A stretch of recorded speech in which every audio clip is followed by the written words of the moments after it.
মই আছোঁ বৰ্তমান যোৰহাটৰ হোলোঙাপাৰাত, য'ত আছে মহাবীৰ লাচিতৰ মৈদাম। আৰু মহাবীৰ লাচিতৰ কথা ক'বই নালাগে, সকলোৱে জানে যে শৌৰ্যবীৰ্য তেওঁ যি আছিলে, তেওঁ মোগলক পৰাজিত কৰিছিলে নৰিয়া গাৰেৰে। আৰু সেই লাচিতক ইয়াতে সমাধিস্থ কৰা হৈছিলে যোৰহাটৰ হোলোঙাপাৰাত। আৰু লাচিত মৈদাম আছিলে কেৱল নামত আছিলে, কেৱল এটা লাচিতৰ মৈদামৰ স্থানত এটা প্ৰকাণ্ড ভেটি আছিলে। আৰু জহি খহি গৈছিলে কোনো এখন চৰকাৰে লাচিত এই বীৰজনাক আজি বিশ্ব প্ৰেক্ষাপটত, ভাৰতৰ প্ৰেক্ষাপটত উপস্থাপন কৰিবলৈ কোনেও চিন্তা কৰা নাছিলে।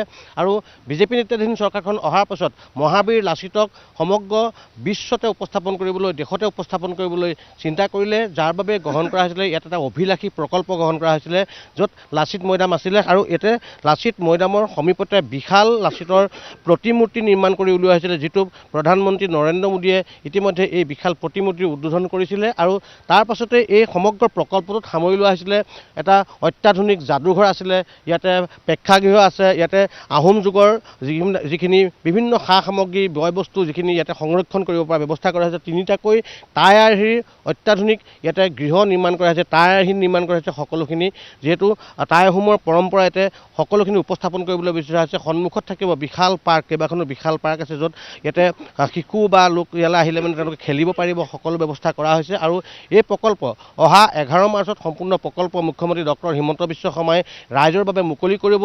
এতিয়া দিনে নিশাই কাম চলি আছে, দেখা গৈছে যে ফুলনি ইয়াতে বিভিন্ন পাৰ্কৰ ফুলনি ফুল লগোৱা বা বিভিন্ন লগোৱা কাম চলি আছে, ভিতৰত কাম চলি আছে। আৰু এই তিনিটা যি সংগ্ৰহালয় আছে, ইয়াৰ ভিতৰত ভিডিঅ' কৰিবলৈ তেওঁলোকৰ দিয়া ব্যৱস্থা নাই, কেমেৰা ইয়াতে অনুমতি নাই। কিন্তু আমি ভিতৰত চাই দেখিলোঁ যে অতি অত্যাধুনিক যি অডিঅ' ভিজুৱেলৰ জৰিয়তে এই মিউজিয়ামৰ ভিতৰত দেখুওৱা গৈছিলে যে আহোমসকল কেনেধৰণে অসমলৈ আহিছিলে, আহোমৰ ছশবছৰীয়া ৰাজত্বৰ যি ইয়াতে উপস্থাপন কৰা হৈছে অডিঅ' ভিজুৱেলৰ জৰিয়তে। একেধৰণে শৰাইঘাটৰ ৰণক উপস্থাপন কৰা হৈছে। ইয়াতে দৰ্শনাৰ্থী আহিলে তেওঁলোকে সন্মুখত দেখি থাকিব যি অডিঅ' ভিজুৱেল, তেওঁলোকৰ কাণত হেডফোন দিয়া হ'ব, তেওঁলোকে শুনি থাকিব আৰু সন্মুখত দেখি থাকিব যে জীৱন্ত ৰূপত দেখি থাকিব শৰাইঘাটৰ ৰণকে ধৰি আহোম ৰাজত্বকালৰ বিভিন্ন ধৰণৰ বৰ্ণিল অধ্যায় তেওঁলোকে দেখিব।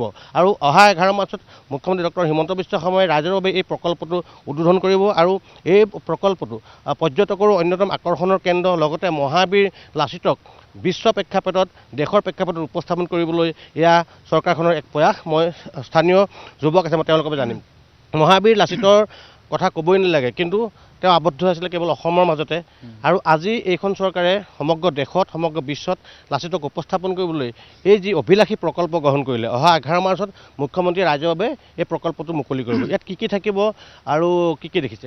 পোনপ্ৰথমে মই অসমৰ মুখ্যমন্ত্ৰী হিমন্ত বিশ্ব শৰ্মা ডাঙৰীয়াক আমি ধন্যবাদ জ্ঞাপনটো তেওঁলোকে বহুত কম হয় আমাৰ হোলোঙাপাৰবাসী হিচাপে। তেওঁ আমাৰ গাঁওখনত এইটো এনেকুৱা এটা মেগা প্ৰকল্প, যি লাচিত বৰফুকন স্মাৰক আৰু সাংস্কৃতিক প্ৰকল্প ইয়াৰ নাম দিয়া হৈছে।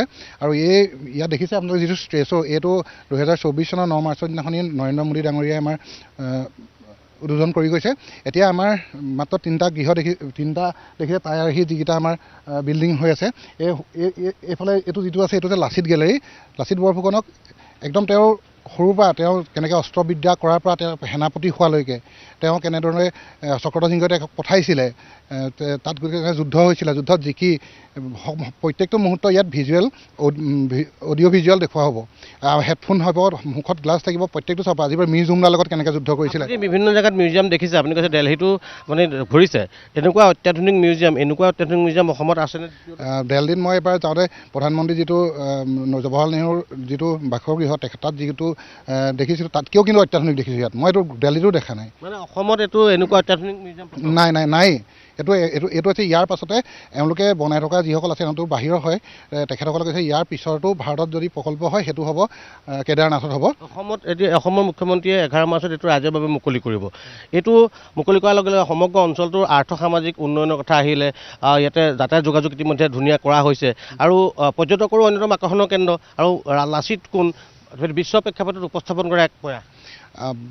400 বছৰীয়া জন্মজয়ন্তী বা হিমন্ত বিশ্ব শৰ্মা ডাঙৰীয়া লাগি আছে লাচিতক মানে বিশ্বত দৰবাৰত প্ৰতিষ্ঠা কৰিবৰ কাৰণে। তেওঁক মানে এনেকুৱা কোনো চৰকাৰে কৰা নাই। মই নিজে আহোম সন্তান, কিন্তু দুখনকৈ আহোমৰ চৰকাৰ আছিলে, হিতেশ্বৰ শইকীয়া ডাঙৰীয়া, তৰুণ গগৈ ডাঙৰীয়া, তেওঁলোকে ভালকৈ মৈদাম চাবলৈ নাহিলে। খুব দুখৰ কথা, জহি খহি গৈছিলে। মাত্ৰ হিমন্ত বিশ্ব শৰ্মা ডাঙৰীয়াই 2021 চনত শাসনভাৰ লোৱাৰ পাছত মাত্ৰ আমি এবাৰ ৰিকুৱেষ্ট কৰিছিলোঁ এয়াৰপৰ্টত। মোৰ এতিয়াও মনত আছে, মই আছিলোঁ, আমাৰ যোৰহাটৰ স্থানীয় যুৱক সিদ্ধাংকুৰ বৰুৱা আছিলে, তেখেতে মই এবাৰ মাত্ৰ কলতে মই যাম দে বুলি কোৱাৰ পিছতে আহি এই পদক্ষেপ ল'লে। ইমান দিন গ'ল 600 বছৰীয়া আহোমৰ ৰাজত্ব এটা দীৰ্ঘ স্বৰ্ণীল অধ্যায়। তাৰ পাছত লাচিত বৰফুকনে মোগলক পৰাজিত কৰিলে। পৰাজিত কৰাৰ পিছত লাচিত মৈদামত হোলোঙাপাৰাত মাত্ৰ অস্তিত্ব ৰক্ষা কৰি যেনে এটা ভেটি আছিলে। তাৰপিছত এই মেগা প্ৰকল্প যিটো 11 মাৰ্চত মুখ্যমন্ত্ৰীয়ে মুকলি কৰিব ৰাজ্যৰ বাবে। হয় হয়, মই যিহেতু এইটো ৱাৰ্ডৰে বাসিন্দা, গতিকে বহুত গৌৰৱান্বিত যে পূৰ্বতে আমাৰ আইচেং ডাঙৰীয়াই কৈ গৈছে যে দুখন আহোম সাম্ৰাজ্য থকা বা আহোমৰ ভেটি থকা মুখ্যমন্ত্ৰী থকা চৰকাৰ থকা স্বত্তেও ইয়াত কিন্তু তেওঁলোকে মাহিয়াই দৃষ্টিয়ে চালে। কিন্তু এইটো আমাৰ কাৰণে আটাইতকৈ গৌৰৱৰ কথা। আৰু আপুনি যিহেতু কৈছে আৰ্থসামাজিক দিশৰ ক্ষেত্ৰতো ইয়াত বহুত আগবাঢ়ি যাব স্থানীয় লোকসকল, যিহেতু ইয়াত ৰিজৰ্ট বা তেনেকুৱা ধৰণৰ ব্যৱসায়ৰ কাৰণেও যথেষ্ট। বাহিৰৰ পৰা অহা মানুহে জানিব যে আমি যেনেকৈ চিলাৰায়ৰ কথা জানো বা আমি বাহিৰৰ বীৰসকলৰ কথা জানো, কিন্তু লাচিতৰ কথা আমাৰ ভাৰতবৰ্ষতে বিভিন্ন জেগাত নাজানে। এতিয়া কিন্তু চৰকাৰে পাঠ্যক্ৰম কৰিছে সমগ্ৰ দেশতে। হয় হয়, এতিয়া পাঠ্যক্ৰম কৰিছে। সেইটো এতিয়া যে মোগলৰ বিৰুদ্ধে বৰ্ণিল ইতিহাস জড়িত হৈ থকা যি আহোম সাম্ৰাজ্য, সেই আহোম সাম্ৰাজ্যৰ যি লাচিত বৰফুকন সেনানী, সেই সেনানীৰ বিষয়ে সমগ্ৰ বিশ্বই জানিব এই প্ৰয়াসৰ যোগেদি। হয়, লাচিত বৰফুকন কেৱল আমাৰ অসমৰ পাঠ্যপুথিৰ মাজত আবদ্ধ হৈ আছিলে। এতিয়া সমগ্ৰ দেশতে দেশৰ পাঠ্যক্ৰমত লাচিত বৰফুকনৰ যি বীৰত্ব, সেই বীৰত্ব প্ৰকাশ কৰা হৈছে। লাচিত বৰফুকনৰ এই যি মৈদাম, বিশাল মৈদাম প্ৰকল্পস্থলী, এই প্ৰকল্পস্থলীলৈ বিভিন্ন ইয়ালৈ যিহেতু পৰ্যটক আহে, অসমলৈ কাজিৰঙা চাবলৈ আহে, মাজুলী চাবলৈ আহে, শিৱসাগৰ চাবলৈ আহে। এতিয়া যোৰহাটৰ পৰা শিৱসাগৰলৈ যোৱাৰ পথত এই ৰাষ্ট্ৰীয় ঘাইপথৰ কাষতে যি প্ৰকল্প ইতিমধ্যে কৰা হৈছে, নিতান্তই বাহিৰৰ পৰা অহা পৰ্যটকসকলৰ কাৰণেও, দেশীয় পৰ্যটকসকলৰ কাৰণেও এয়া হৈ পৰিব পৰ্যটকৰ অন্যতম এক আকৰ্ষণৰ স্থলী।